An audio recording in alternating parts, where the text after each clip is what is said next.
बीड असो किंवा परळी असो, त्या ठिकाणचं राजकीय वातावरण जे आहे, सामाजिक वातावरण जे आहे ते ढवळून निघालेलं आहे। कराडला घेऊन सीआयडी केस कोर्टामध्ये सध्या दाखल झालेला आहे। कराडच्या आईचं परळी पोलीस ठाण्याच्या बाहेर ठिय्या आंदोलन गेल्या 2 तासांपासून सुरू आहे। तर इकडे कराड समर्थकांचं परळीमध्ये ज्या ठिकाणी शहराच्या मधोमध राणी लक्ष्मीबाई टॉवर आहे, त्या ठिकाणी या टॉवरवर चढून समर्थकांकडून आंदोलन केलं जात आहे।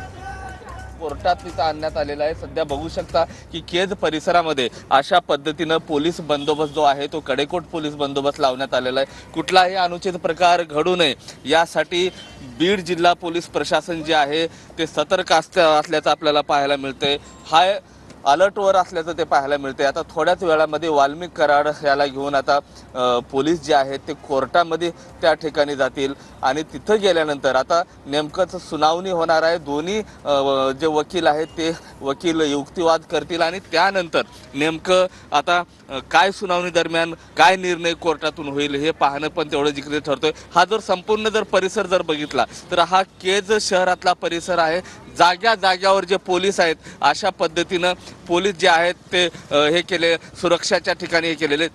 हा जो परिसर आहे तो बसस्थानकाचा परिसर आहे आणि इथून साधारणतः जर बघितलं तर 600 मीटर अंतरावर पोलीस स्टेशन आहे आणि 700 मीटर अंतरावर जे आहे ते न्यायालय आहे। आता मी सध्या छत्रपती शिवाजी महाराज चौक या परिसरात आलेलो आहे आणि या ठिकाणी जर बघितलं तर अशा पद्धतीनं पोलीस जे आहेत ते सुरक्षेचं इथं काम करताना दिसतात। जवळपास 250हून जास्त पोलीस कर्मचारी अधिकारी या ठिकाणी जे आहे ते तैनात करण्यात आलेले आहेत। कुठलाही अनुचित प्रकार घडू नये यासाठी संपूर्णपणे जे आहे ते काळजी घेतल्याची आपल्याला पाहायला मिळते।